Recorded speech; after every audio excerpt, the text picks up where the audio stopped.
We like to drink beer, a lot of it. After a long night of drinking and talking crime and conspiracies, there's nothing that wakes us up and gets us ready to start the day better than Just Brew coffee. With a great selection of roast levels to choose from, you're guaranteed to find one that suits your style.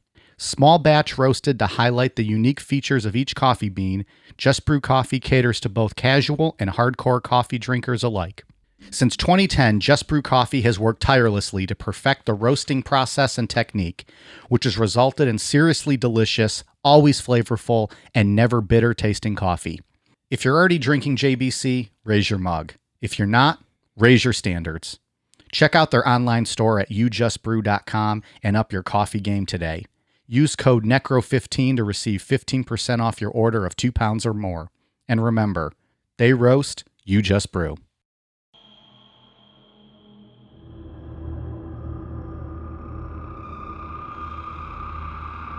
Before we get started, we want to remind you that today's episode pairs wonderfully with a nice, rare filet.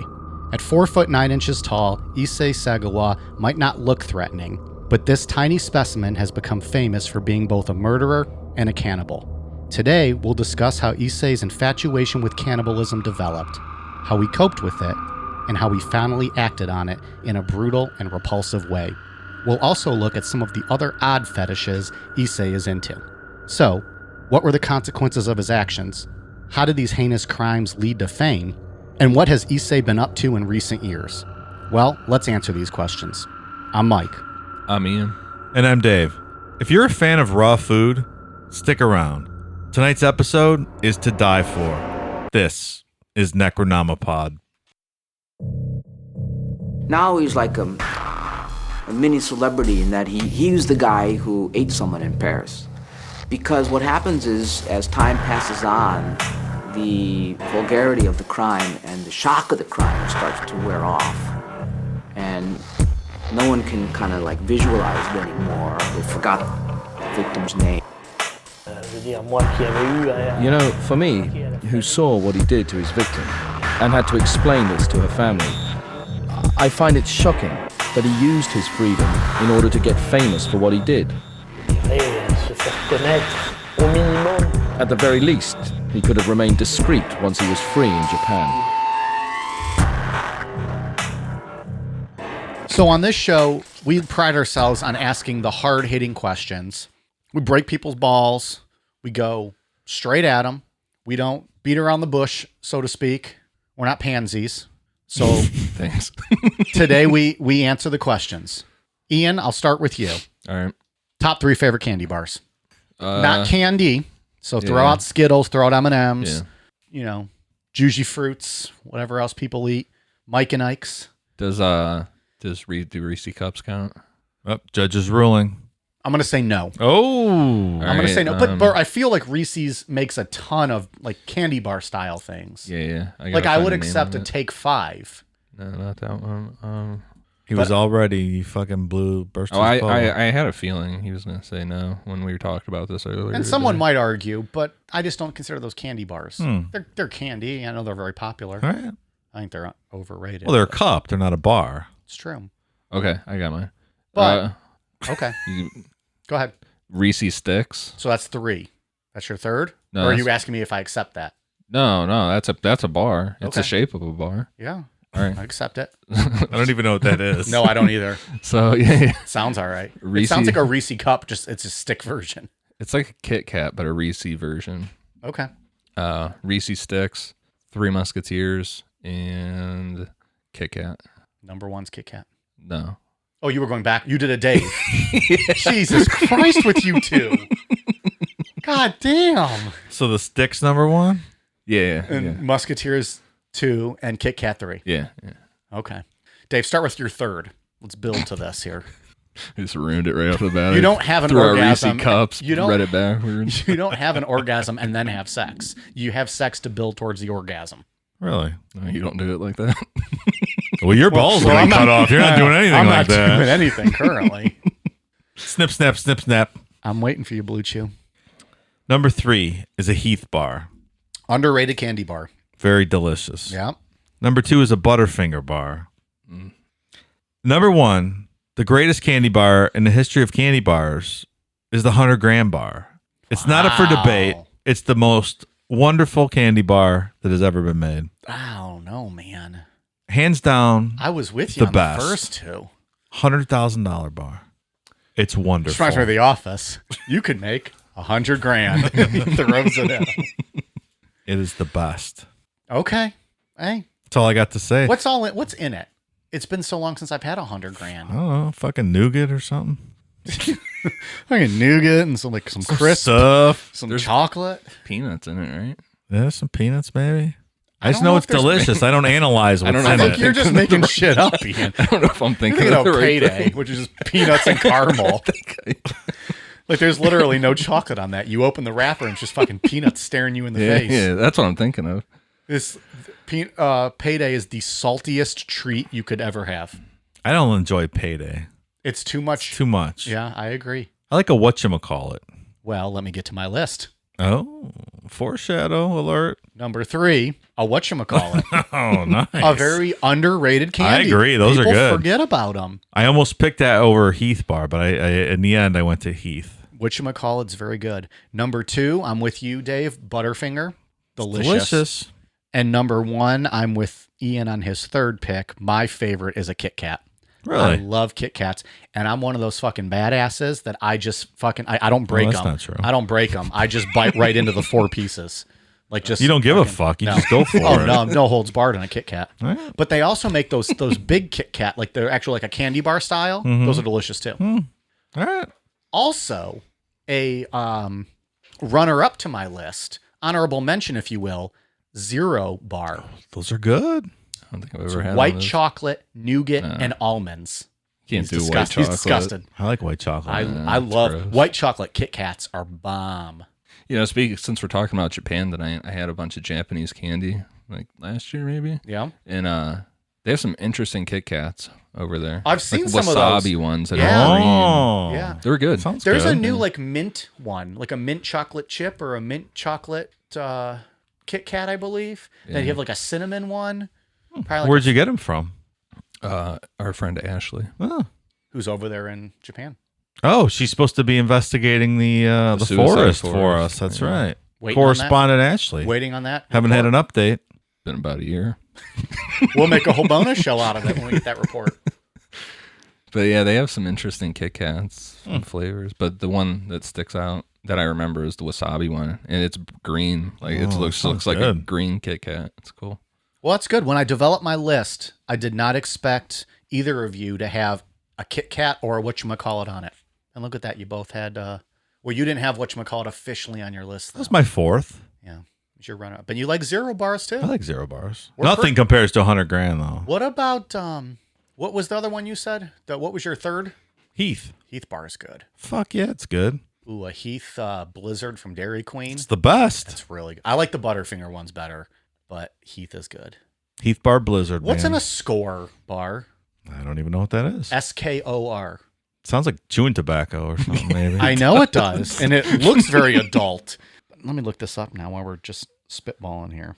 Score Candy is a candy bar produced by Hershey. It's brittle, so it's essentially like a brittle type. So you're gonna bust your teeth when you bite into it. But you guys had never seen. Is it the silver wrapper? It's very aggressive looking, like it could be dip. Yeah. Black and orange. I don't even know what that is. No? Well, it's like a brittle. Delicious milk chocolate and crisp butter toffee. It sounds good. Someone send us some Score bars, please. I'll take a case of 100 grands. I'll take a case of $100,000 cash. All right, so we got a fun one today, and it's up to Ian to say his name from here on out. So we'll let him take over from here.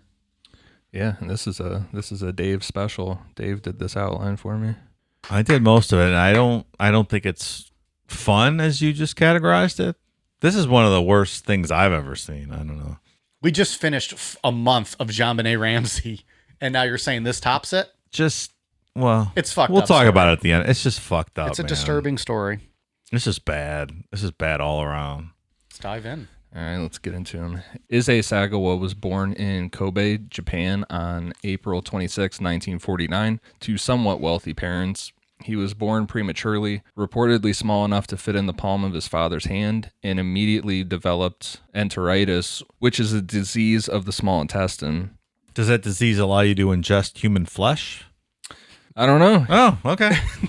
Let's find out. After several injections of potassium and calcium, he would recover from this illness. But this whole being born premature thing and just being a small person in general would fuel his later obsession with cannibalism. That's a nice little teaser. That's what it's called, cannibal juice, the potassium and calcium. Cannibal juice. When you mix those two things together. That's what happens. You turn into a cannibal. Sagawa first fantasized about cannibalism while in first grade after seeing another male student's thigh, saying, quote, "It was in the first grade of elementary school when I saw the quivering meat on a male classmate's thigh, and I suddenly thought, that looks delicious." Wow. Yeah, I remember those days. That's early on. The Quivering. quivering meat of a classmate's thigh. And that's what you think. Delicious. No sexual feelings, hunger. Hunger. I just wanted to go, play some dodgeball or something. First grade? Fuck yeah. I wanted to get out of school and go home and play with my wrestling figures. Yeah, you and me both. Yeah. You didn't want to eat the kid sitting next to you? I could honestly say I did not. I'm not in touch with that feeling. Also, looking back on his childhood, Sagawa said that sex was something that was not talked about. He had no knowledge of it. And according to some of his interviews, he had no knowledge of the word in general. Well, it's pretty taboo in Japan back then, right? Even discussing anything sex related. Yeah. And here now they sell used panties and vending machines. How far we've come, am I right? Japan goes for the gold when it comes to their porn industry and all that. Oh yeah. So at their county fairs, they're not selling turkey legs now. They're selling human thighs. Walk around munching on those. Having no knowledge of sex at all, and then already having these weird thoughts about eating other kids' legs. He didn't understand anything when he started actually getting sexual feelings. Didn't know anything about masturbation, so he resorted in trying different ways to relieve himself with that, including bestiality with his dog. So he was just all confused. Well, and at this point, you almost put that part on the parents. Like, you should be educating that's still young, but you should be educating him and maybe getting him. It's the role of a proper parent. Help. I guess they don't know about these weird feelings yet, but he should at least be understanding sex, I think, if he's starting to have these feelings, or should feel comfortable enough to talk to them about it. Yeah, I think it's a societal thing over there. I don't know that it would work like that. We're also talking about 50s, 60s. Yeah. Taboo, like you said. What do you think the hottest dog is? Like, what would you go for? Jesus Christ. Like, man. Ian, would you go with like a little Yorkie where you could just hold it up and spin it around on your cock? Or do you think you'd go for like a Rottweiler and hold onto its hips and it's bucking around like a bunch? Well, I think. All right, if we're going to have this conversation, hold on, let me take a swig of beer here. The Yorkie's the easiest, right? But you're thinking of fucking it. Like, when I read this, I was just thinking like he's slapping some peanut butter on his balls and letting the dog go to town. He was. That's what he was doing. So then you'd probably want something with the biggest tongue, no? So you want more of a bigger dog. Yeah, like a little, like a sandpaper. Like, what grit sandpaper would you want? Would you want your dog that's blowing you to have? Like 100, right? Like a mid-range sandpaper grit, like 100. I have no fucking idea what sandpaper grit is. I don't do manly work. I didn't know there were different grades of sandpaper. I didn't know that was a thing. Yeah. Well, you're talking to us. We don't fucking know. We need something done with our house. We call professionals to get it done. We need our balls licked. We call a professional. I'm just saying, you don't want it to rough up your cock, your dog's tongue, but you want to get a little bit of friction going. How does that translate to a dog's tongue, though? I don't know the different. Well, you've had dogs lick you, haven't you? Some are rough, some are soft, some are gentle. I think it's well documented. I'm not an animal lover. I don't let a lot of dogs lick me. Still. I'm just asking questions. I'm asking the questions that people want answers to. Hey, we addressed that with the candy bars. Now we're addressing it with dogs' tongues on your cock. We answer all the questions. I feel like the same thing happened on Flatwoods Monster. After a long series of Scientology, shit went way off the rails. I would say maybe the prettiest dog would be like, I don't No? Really interested to hear where this what the prettiest dog is. I don't know what a pretty dog. You don't want an ugly dog licking your No, cock. you don't. You don't want like a little disgusting little. Well, I think all small dogs are disgusting as shit. I don't like the small dogs No. either. A nice mid-sized dog. But then you feel like if you have like a Rottweiler or a boxer or something, that's like a tough, like almost masculine type dog. Do you I want that? bite your cock off. You might get aggressive. Ian, I'm sorry to say this, but I think it might be a golden retriever. I think that might be the perfect balance. Go call man. Well, I'll have no part of that. But I mean, I feel like that's like a big dog, but they're also pretty and they're friendly. All right, that's oh boy. So somewhere in the middle. All right, good answer. Good Thank you, answer. Essay. I was just curious. We can move on. Oh, we are. Oh, we are. Sagawa developed an attraction to Western women, specifically tall ones. His first escalation towards murder really has a lot of similarities to Jerry Brudos, where they're being just really impulsive and no planning at all, just like Yeah, that's a good point. going for it. And I believe, if I'm not mistaken, Jerry Brudos available in our archives. I think you're correct. Check it out. What did he do? He like took the girl upstairs and then pretended like what happened? He Ran out the door and pretended like he got kidnapped or something crazy. He ran in the back shed, didn't he? And like put back on like a shirt and tie. yeah, so he said that he was a cop investigating the that's panty right. thief. He's like sweating. And then when she came over, he like did the whole like kind of temporary kidnapping, took pictures of her, and then he ran back around and was like, oh, this mask guy tied me up in the back. I broke free and rescued you. Go check out that episode. It's a doozy. While living in Tokyo at the age of 24, Sagawa became attracted to a tall German woman and later said, quote, when I met this woman in the street, I wondered if I could eat her. You will not eat me, little Japanese man.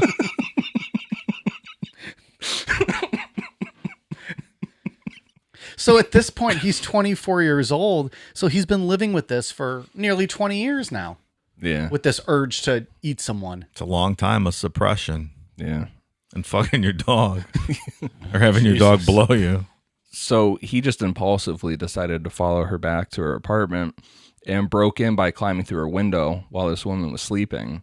Sagawa intended on slicing off a piece of her buttocks and sneaking away with it to eat later.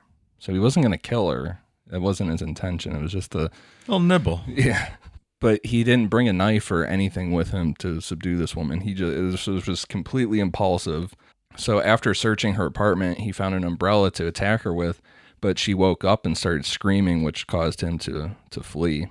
He was arrested by police and charged with attempted rape, but he kept his true motive of cannibalism to himself. And there are no other recorded incidents like this.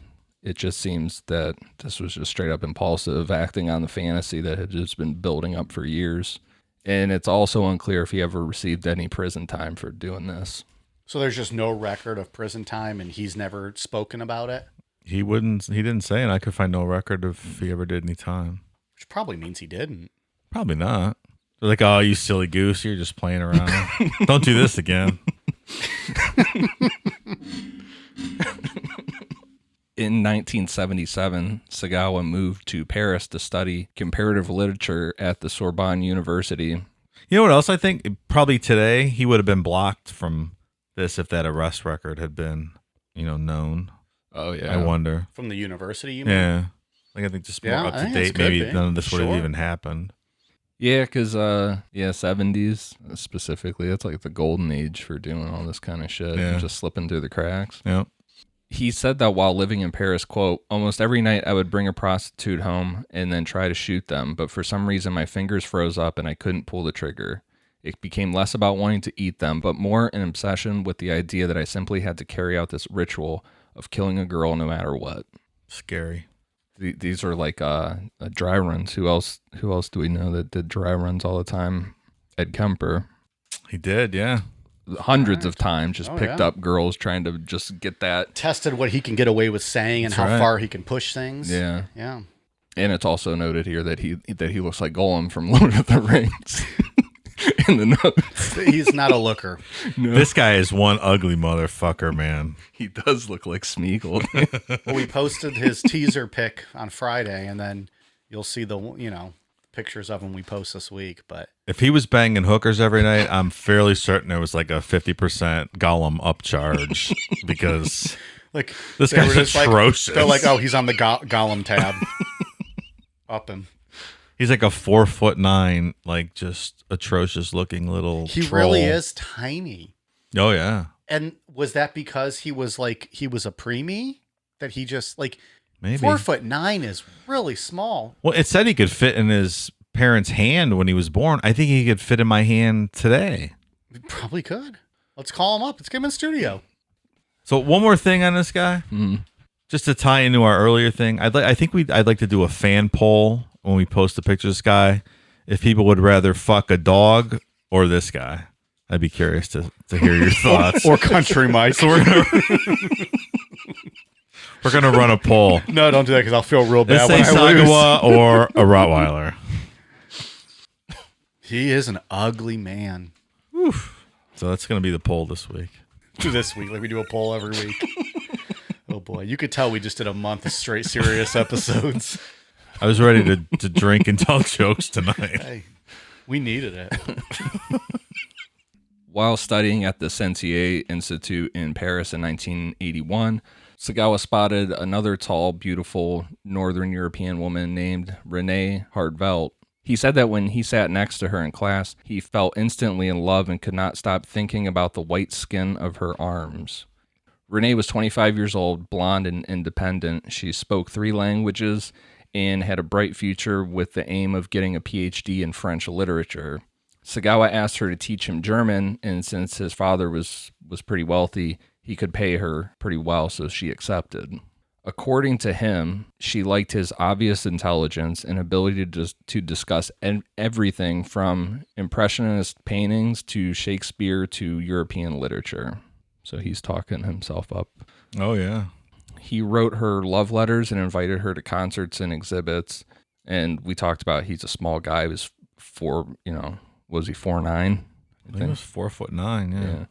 Walked with a limp, but she agreed to go out with him. And I mean, on her end, it was just friend. It was just friends. But Yeah, and I'm sure she found him not threatening at all. yeah.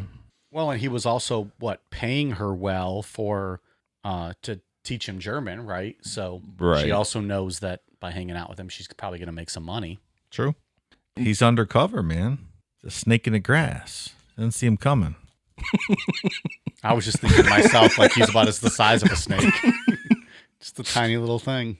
I guess it depends on what kind of snake you're thinking of. I was thinking of an actual snake. Well, never mind. Like a boy. slithering snake. So one day he invited Renee over to his apartment for dinner. He asked her to read a poem by his favorite German expressionist. After she left, he smelled and licked the place where she had sat, and that's when he decided that he was going to eat her, and that would allow him to possess her forever. Ugh. Interesting thought with that whole possess him forever is that's like Jeffrey Dahmer line of thinking. It was. He would always say that when he ate someone, he felt like he would just like they would be a part of him. It must be a common theme in the cannibal world. Sounds like Absorbing someone. it. Yeah. Yeah. I mean, I think that's right, though. Like, like cannibal tribes that want to, possess the soul of their enemies and would eat them. It's the same kind of thinking. The logic makes sense. Yeah. Soon he asked her to come over again for dinner.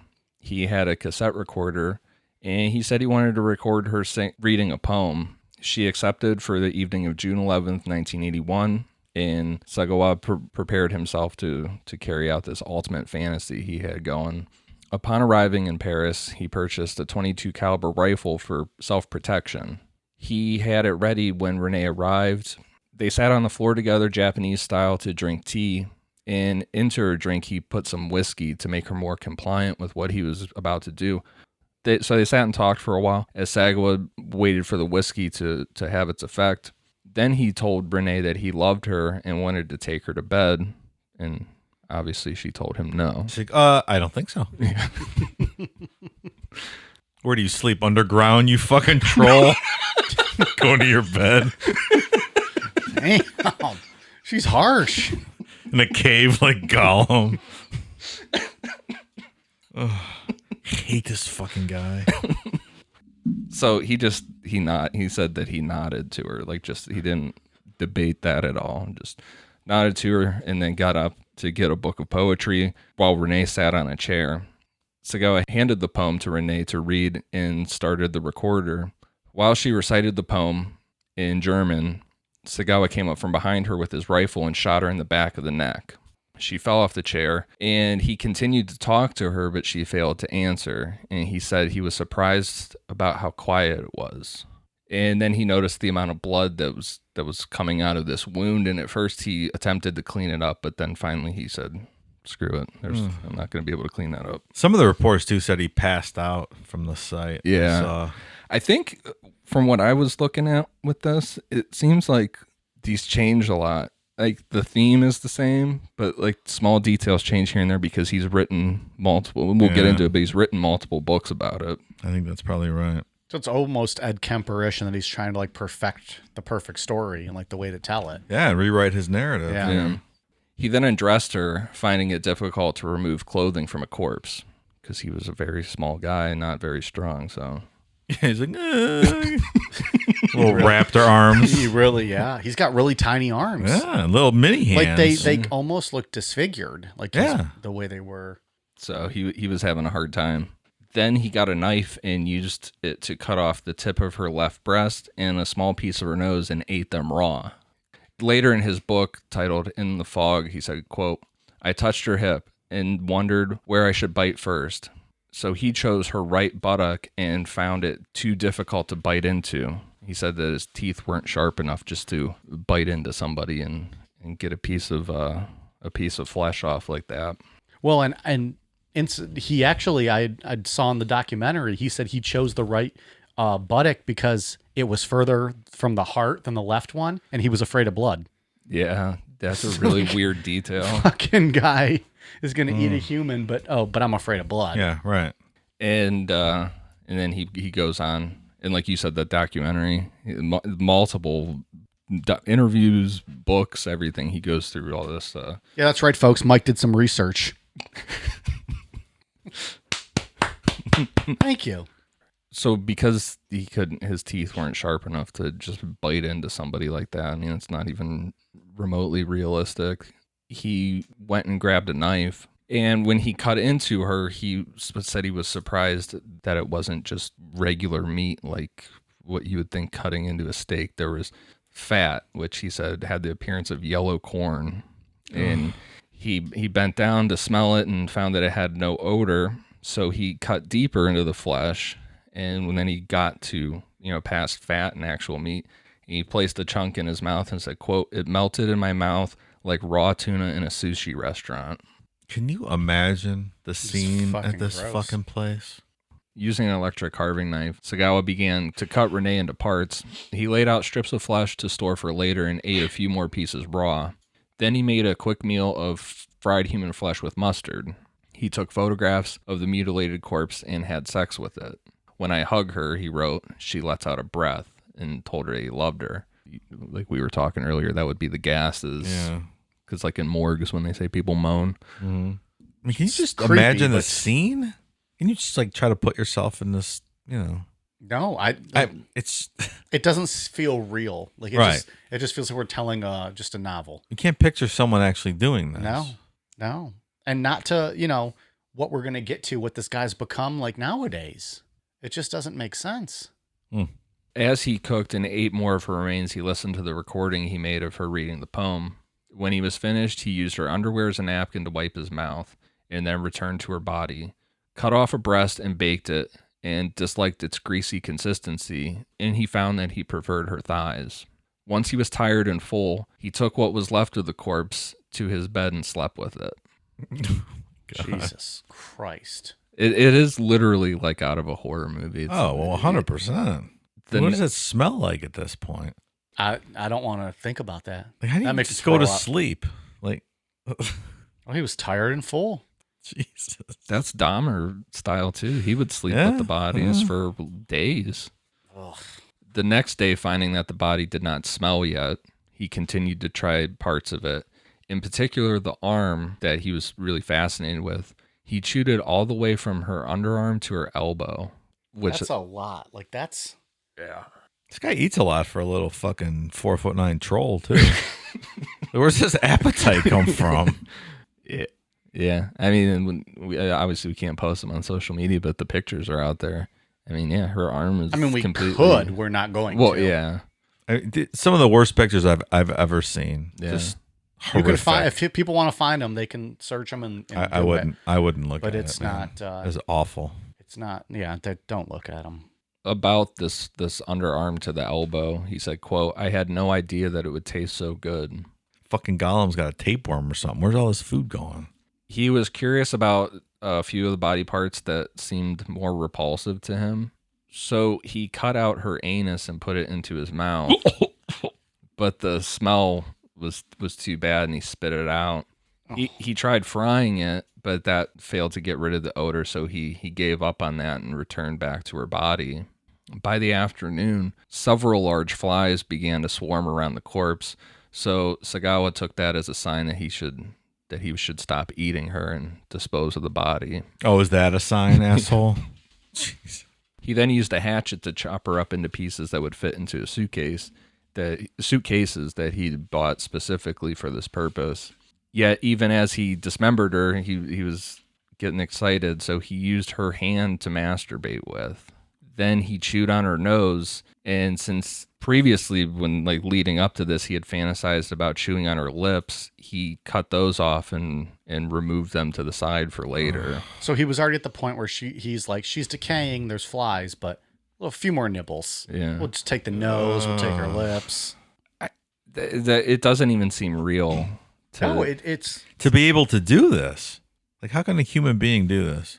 This is like escalation, like unheard of escalation, to go from breaking into someone's apartment to then just going all out like this. Like, you would think with like other serial killers, you would think this is like the final kill where they just go all out, like they can't control themselves at all anymore.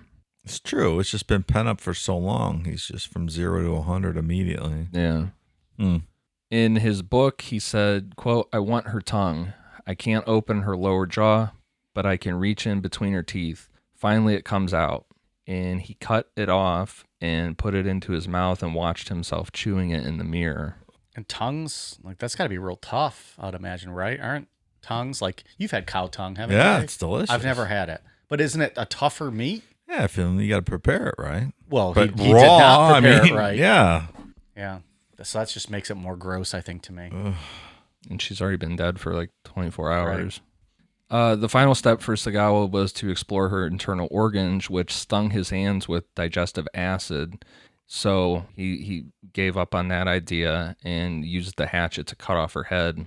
He grabbed her head by the hair and hung it in front of him and like looked at himself in the mirror, and he said about that in retrospect, quote, "I realized I am a cannibal."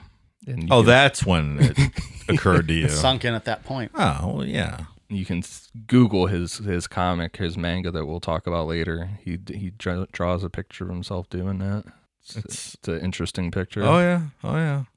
After he was finished bagging all the pieces into the suitcases, he called a cab to go to a park called Bois de Boulogne. In the documentary, I saw this reported a couple different ways, but when he says that the guy, because it was too heavy for him to carry, the cab driver helped him. He was like, "What, do you got a body?" Yeah, right. I saw that. Oh, pal, you got a body in this thing? Just making small talk, being folksy. Right. He's like, "As a matter of fact, my good man." Is that how Gollum would say it, Dave? I picture like Schmeagol, like, it's been a long time since I saw Lord of the Rings. Hey, Pally, you got a bottle in? Hey, Pally, you got a body in here? Schmeagol likes bodies. When he arrived to the park, he was intending on shoving them into the lake.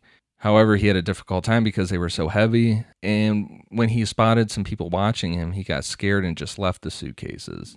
It was broad daylight, he said. When he got there, he's like, oh, I didn't realize how light it was out. Yeah. and Okay, that- genius. Motherfucker didn't realize when he walked out of his apartment, like, oh, it might be a little too light for this.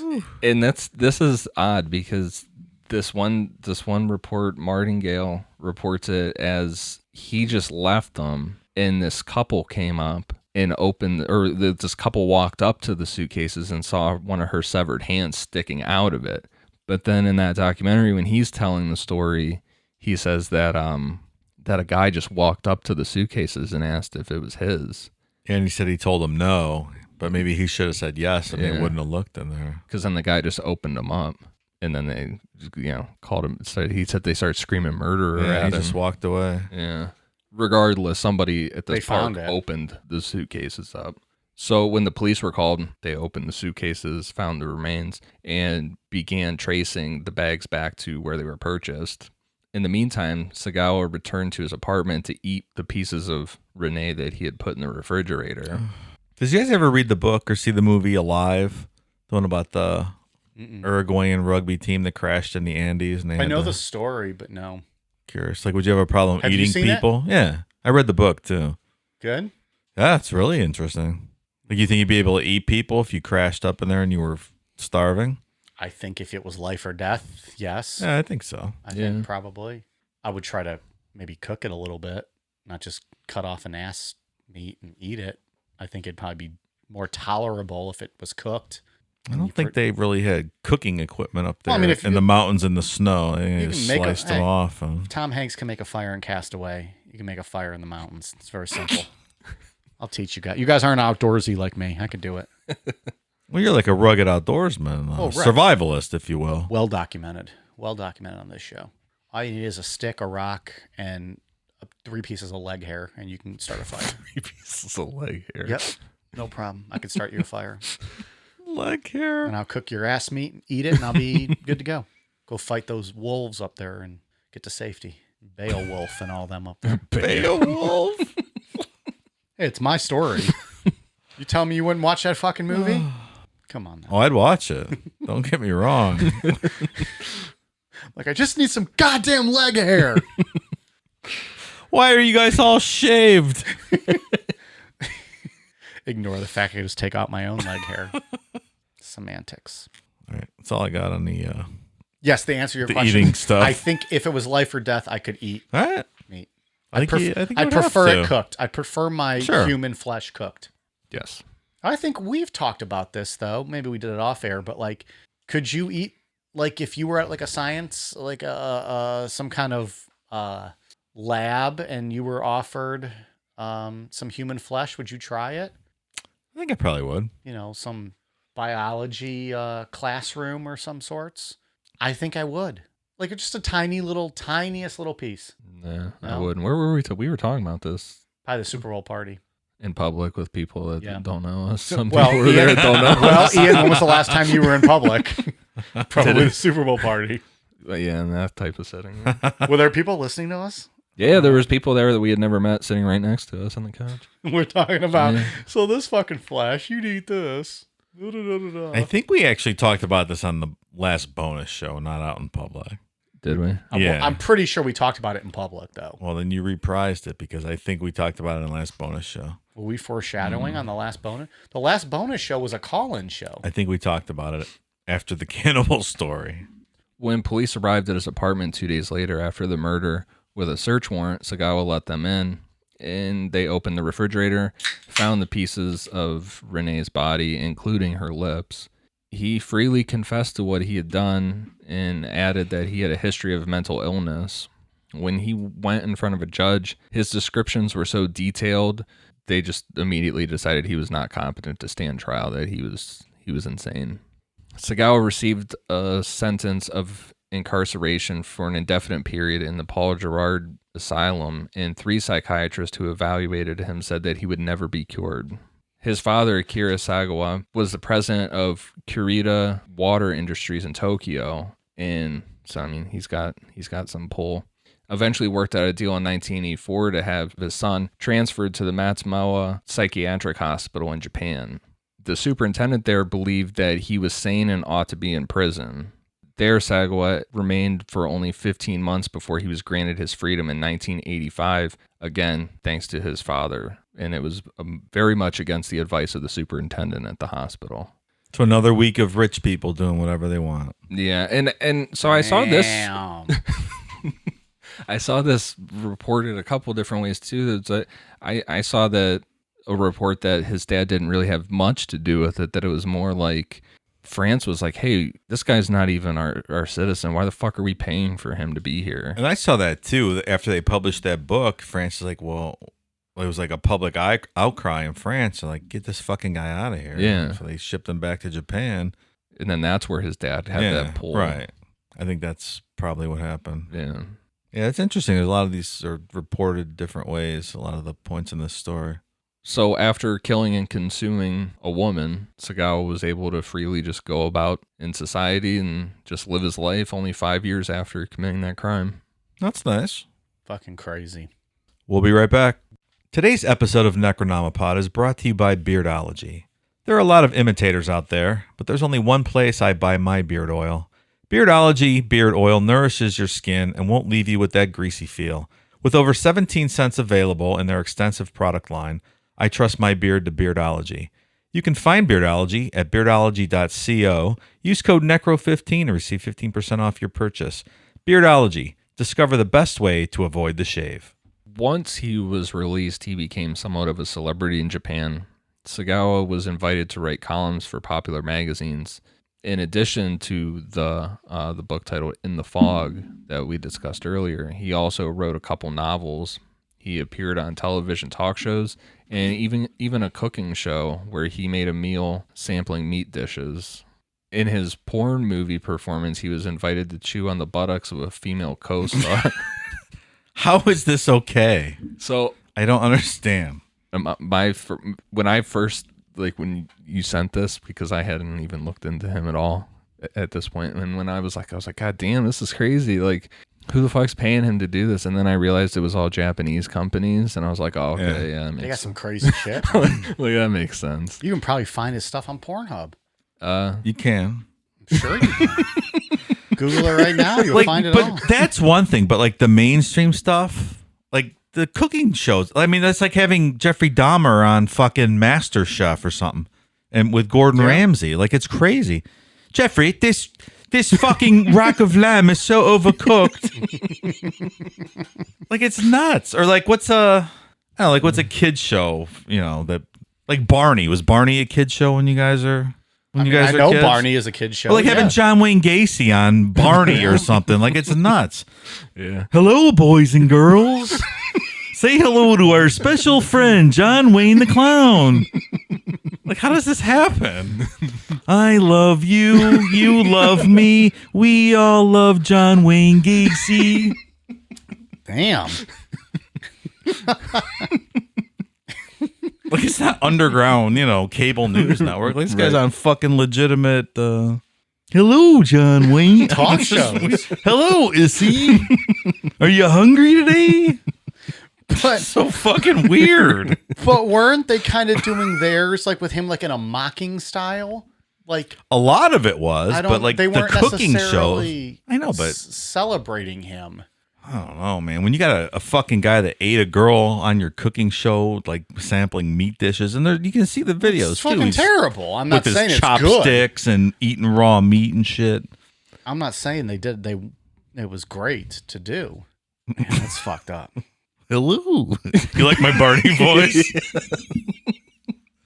I haven't heard a thought about Barney in I don't know how I long. was thinking about wholesome programming. I don't know. Wholesome Hello, John Wayne. Wholesome programming. His mind goes to Barney. Why didn't he go to Ernest Angley? That is not wholesome at all. Well, I think you're hanging out the wrong people. Power of Christ. Compels you. So he Go on, Ian. Tell the special tale. Barney Dave, new character we got. Add him to the list. Tell all the good boys and girls out there about Issei Sagawa. Ooh. So obviously he was not repentant for this crime at all. I mean, he was just like kind of basking in all this attention. And in that documentary or that interview one, he makes it seem like he's like almost like he's a victim. Like, oh, I had no job, so I had to do all this media stuff to make money. It's like you shouldn't even be able to do that, motherfucker. People, asshole. Like this guy should have been put down a long time ago. Yeah. Like people like this can't be on the earth. I'm sorry. If you eat people, we can't have you anymore. That's just how it is. Sorry. I mean, we should just at least not let them free. Would be a start. Well, I would take that. we don't need you really. Wow. I feel I like get the anti. I don't want to go back penalty. I know. I don't want to go back to that whole debate again. But This guy should have been put down. Let's be honest. I think he should have just been kept in Paris in that mental institution and maybe gotten some kind of treatment or counseling, but kept there. Or we could have just killed him. I do not agree. Okay. That's fine. We don't have to I feel agree. like there's certain cases in the world where society's just checked out on somebody. There's just some people that the world can do without, and this guy is clearly one of them. If you want him on home release at your house, though, that's fine. I don't want this guy out in public. You wake up, he's eating your fucking toes. This little piggy went to my mouth. One of the most bizarre things that he did, or that he was paid to do, was a softcore porn movie. And the basic idea of this movie was that he would spend 24 hours having sex with an actress, but not reveal to her who he was or what he had done until after. And as he's telling her about this, After he fucked her for a couple times. yeah, and he starts telling her and like showing her pictures of what he did, like the pictures that he took. Yeah. She gets super upset, and when I watched that, I felt really, really bad for her. But then 2 seconds later, they're best friends, and they're showing all these pictures that they took throughout life. So I'm like, Yeah. Well, no, and right after that, she fucks him again. yes, I'm like, In the documentary, like when he's telling her this, like telling her about how he would get turned on or want to eat thighs, she puts a blanket over her legs. Right. Like she starts covering up. And then she probably remembers, oh, I'm fucking paid to bang this guy for 24 hours. So then she fucks him again. so and I feel bad in that aspect. I feel terrible for her. But then afterwards, they become best friends. I'm like, well, of course, Japan. Of course that happens. Only in Japan would something like that happen. Well, and there's golden showers in this movie, too. There's a close-up of her pissing all over his face, in his mouth. And that was in a different documentary you watched. I tried to watch this one that was came not out as recently good, called yeah. Cannibal, and it's I rented it to watch it. By the way, Nukanam owes me the rental fee. It's just a Research, show close up. research. It's a close up of this fucking troll's face for like a half an hour straight. And it's just so disturbing. I had to turn it off. Yeah, I'm not paying for that. And I did a brief search of Yeah, it was bad. my torrent site, and some very questionable things came up when I typed in cannibal into an illegal You don't wanna go down that service. Yeah, no. You guys like golden showers? You into that at all? No. Not really. A Am I thing? into it? No. Do I know of them? Sure. Just curious. Again, not judging. If that's your thing, that's your thing. I always Everyone- think of The Office, where he's talking about the baby shower thing. That's and right. He's like, "Where's my golden shower?" It's an hour-long shower for guys. Where's my golden shower, Pam? Oh, it's so good. Yeah, I mean, I'm not. If that's your thing, that's your thing. You know, I'm against cannibalism as your thing because you're hurting other people. But if you're into people pissing on you and you can find a man or a woman who's willingly gonna do sure. it, then go for it. I don't mind other people doing it. I was curious if you were into it. I am not. I don't think that's my thing. What about Cleveland Steamer, another hometown hero? Well, of course, who's from Cleveland doesn't love a steamer? It's what we do around here. All right? Just making sure. The Browns take shits every Sunday on the field, and we take shits on each other's chests. We're getting back to Mike and Ian sports Yeah. show. Ian and Mike, sports chat. I would that's- tune into that. I think that started on the bonus show the past week, available on Patreon in the archives. Yeah, I mean, We I'm all discuss over the sports, place. and we take calls from douchebag men listeners who have hot takes on things. hot takes on all the sports. Speaking of hot and takes, I would not take a hot load of urine to my face. It's not my thing. But I understand if that's people could be into that. Okay. Sure. I got nothing. You're not against it. hurting anybody else. Go for it. Would you pee on someone else though? Maybe you don't like to be on the receiving end. Dave, for the right amount of money, I would take piss to the face. For the right amount of money. So absolutely, I would also be the giver. I'm not talking about money. I'm just asking if you like to pee on something. No, I don't think I would. If someone was like, "Hey, I'm into you peeing on my face. Let's do it." No, thank you. Not my thing. Yeah. Money talks, though. I'd be swayed into a lot of things with my, broken sack and stuff. At this point, what else? Can you even pee anymore? Does that thing even work? I mean, it's like a, it's like a triple spray. It's like that post-sex, goes all over the place. That post-sex spray that you don't know where you're going with it. It's one of those, get some toilet paper ready. You're going to be cleaning up the cabinets. Oh, that's funny. But, I could pee outside, no problem. Like when you put the hose on like spray mode, it's like, just that mist that goes out like a big triangle. Mist. Anyways. Oh boy. This is what happens when we do 4 weeks of serious episodes. This guy ate somebody. This is a serious episode. I know. So yeah, circling back to that woman. Yeah, I felt bad for her, but then she ends up being his friend. Why not? Like happy ending, I guess, for her. Like she was okay with it. For him too, I guess. They were to buds. There's pictures of them like posing naked on beaches together and shit. It's crazy. I mean, we kind of glossed over it, but with all the stuff, but like the books he wrote, he published photos from the crime scene and everything. Yeah, and it's just nuts. Totally didn't care at all. Wasn't sorry in the least. The other thing that he did that is very popular online is he did a manga, which is a Japanese comic or graphic novel. I didn't know what manga was. Oh, really? No, I should have consulted our friend Ed from Pod Van Dam. Yeah, probably so. It's titled Manga Sagawa-san, and it's just basically a graphic novel of what he did.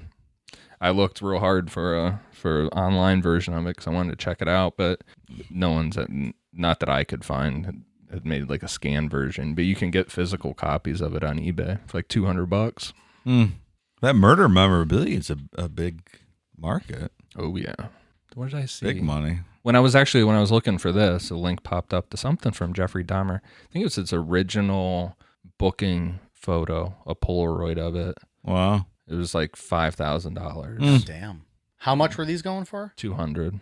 This has been the first thing that I think we've ever discussed that I would be like, that'd be kind of interesting to have. It's wild too. I mean, you can find. I don't want to say cool to have. Yeah.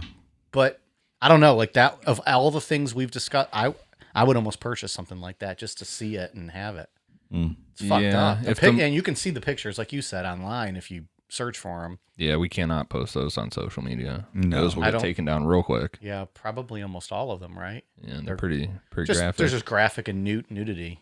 What's interesting about him too is how he it carries over that idea how small he views himself. He's like in those pictures, he's like tiny in the drawings of him, and like that that Renee woman's like super. She's huge compared to him. It's weird. It's an interesting So thing. disturbing. It's extremely disturbing drawings. They're wild. Yeah, I started clicking on some random Russian websites and stuff looking for it. Oh, that's probably a good idea. That sounds safe. Nothing ever goes bad when you do that. Like, all right, I'm done. It's not out there. So one of the more interesting documentaries that we came across that Vice did on this guy, it's just a half hour long. It's available on YouTube if you want to watch it. It's just this guy seated in a chair going over, really retelling the whole story and some of the, the post-murder stuff and how his life's been ever since. And just, it illustrates his total lack of remorse for the whole thing. And it's called Interview with a Cannibal. Interview with the Cannibal. On YouTube. If you type that in, it's literally the only thing that pops up, or first thing that's by It's Vice. horrific. Yeah. So one of the first interesting things I saw in there was he was on a cruise at some point before all this happened with a butcher. I think it was a German butcher. Yeah. And he goes back and he tells how the butcher described to him how to gut animals. So he took a lot of that knowledge with him into the future. Thought it was really helpful in, dissecting people. Yeah. And he said after the fact, he sent that guy a thank you note. Yeah, right. Yeah, right. Oh, thanks a lot. And then he was like, and then he never He never replied. replied. No shit, motherfucker. God damn, pal. And that butcher looks exactly like what I thought a butcher would look like. He's a big dude. Just a big, burly man with like a beard and just jolly and looks like he could just gut you. Yeah. Yeah. Easily. And then there's fucking 4'9" little, cannibal. Oh, thanks for teaching me. Yeah, sure thing, pal. I mean, just a couple of high points of the video. This guy does paintings of women now. Beautiful women only. Yeah. And he's got a manager to sell his paintings internationally. His apartment was pretty interesting with the pictures of all the Japanese models, and he was talking about the one girl in particular, very attractive. Oh yeah. Well, it was like Young lady. Was it models or were they, I thought they were like actresses and pop stars. Yeah, they're almost. yeah, They all looked really young. yeah. But he said that the one woman, she was like posed with her arm up, and he was talking about her armpit. He said he just wants to put his face in there and die. He wants to be smothered by Yeah. her armpit and die. When and that's like a theme for him throughout that documentary is like he talks about how he's lonely. No one calls, no one visits him. He just wants to kind of die. Yeah, motherfucker, you ate somebody. And he wants to die, but he wants to die like in a sexual, almost fetishy way. To be torn alive by beautiful women. Torn apart alive by a beautiful woman. Preferably by a beautiful woman. Preferably. Is I believe what he said. Yeah, he was doing that whole guilt port, like woe is me thing, where that he was saying that he deserved to be killed and tortured and stuff. That's the same shit Ed Kemper did. He would always say that he just deserved to be tortured to death. It's like, yeah. But if I was that actress or whatever she is, I would be like, get my manager on the phone after seeing that, be like, hey, you need to like buy me some security or something. Well, and at one part early in the documentary, he talks about how he was very into Western women. And then when it cuts to like current day, he's like, well, no, now I'm into Japanese women. And he even says specifically from a specific Area. specifically from a specific town. Mm-hmm. From Okinawa. I'm going to say specific 17 more times.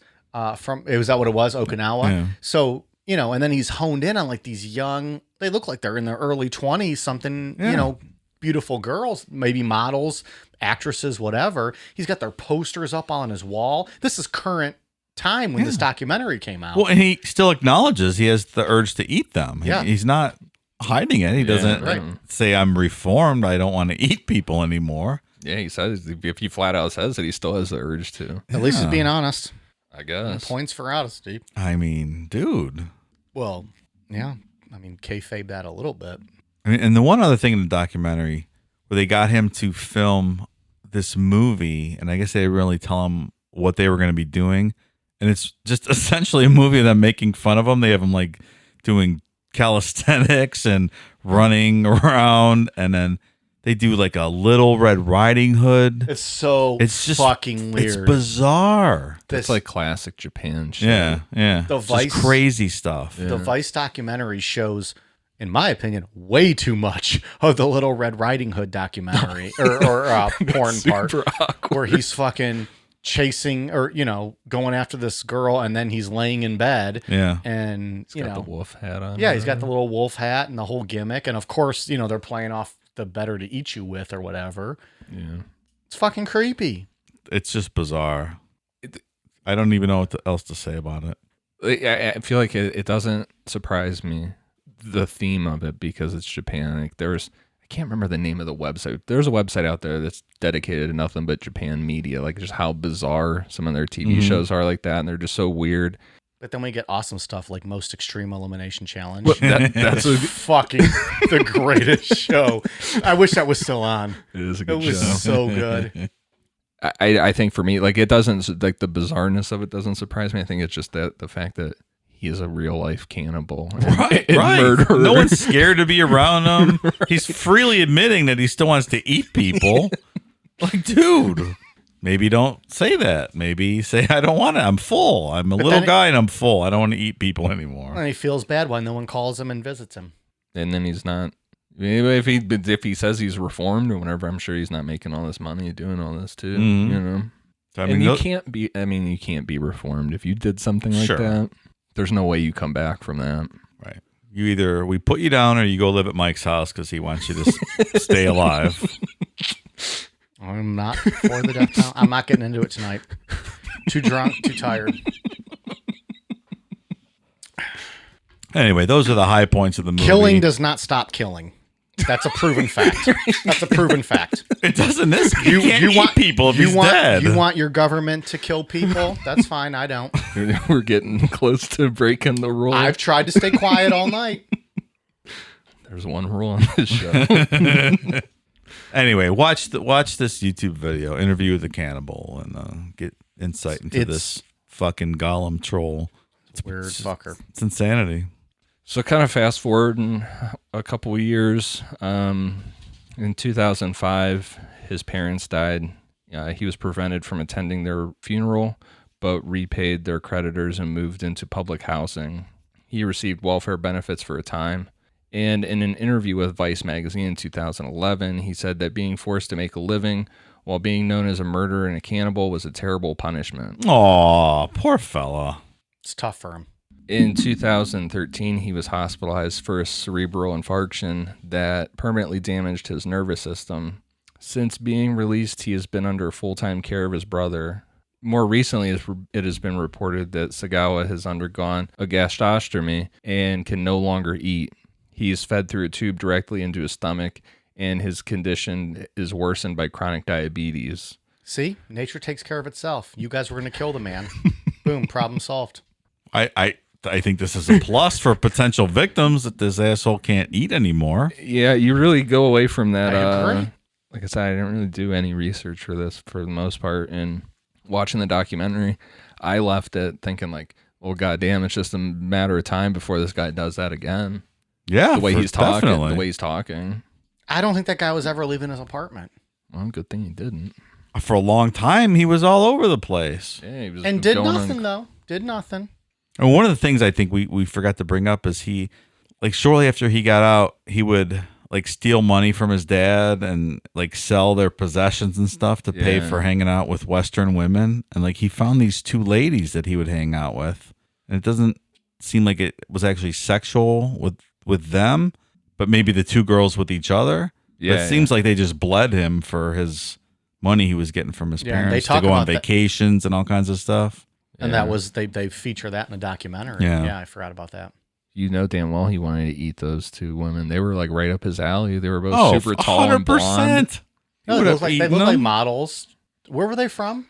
I can't I remember. don't know. They And were then like one of blonde them- girls, though. One of them, though, found out about him, right? Yeah. Through their boyfriend. Yeah, right. And they're like, well, I need to stop hanging out with you now, but I'm not going to tell the other girl. Thanks for that. Thanks for Yeah, that. thanks, pal. Yeah. So if you want to eat her, it's perfectly fine. Yeah. But this is where we part ways. So, yeah. There he is. Issei Sagawa.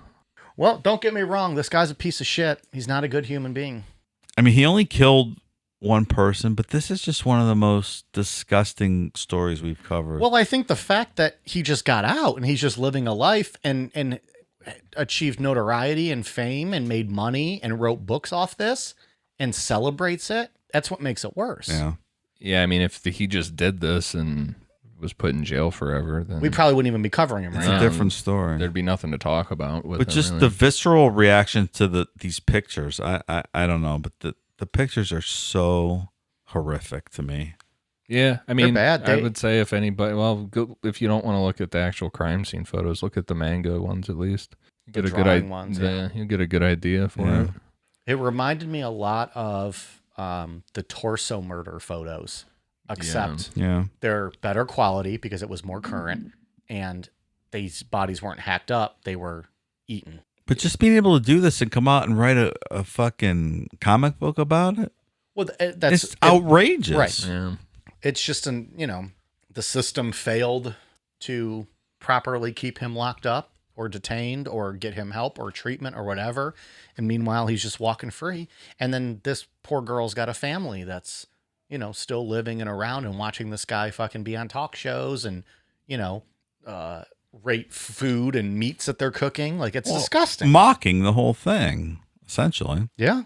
Yeah, and I mean, it's a whole different ballgame over in Japan. Mhm. I mean, we have the Son of Sam law here, where they can't profit off Right. of things.